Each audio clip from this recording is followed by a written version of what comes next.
बिस्मिल्लाहिर्रहमानिर्रहीम गाइस तुसी सारा छड्डो व्यू चेक करो। आ ते टैंकी है ना,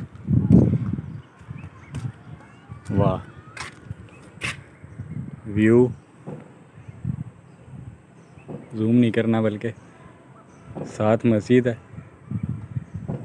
सूरज डूबने वाला है, मगरिब का वक़्त हो गया है, मौसम सुहाना हो गया है माशाल्लाह। व्यू बहुत ही खूबसूरत था, इसलिए मैंने ज़ुकान को बोला ये तस्वीरें बनाओ, और उसने कुछ ऐसी तस्वीरें बनाई मेरी, चेक करें। मैंने उसे समझाया भी ऐसे पकड़ो कैमरा पर नहीं, बहरहाल सारी छोड़ें, आप ये आयत सुने ज़रा। तबारकल्लज़ी बियदिहिल मुल्क व हुवा अला कुल्लि शैइन क़दीर।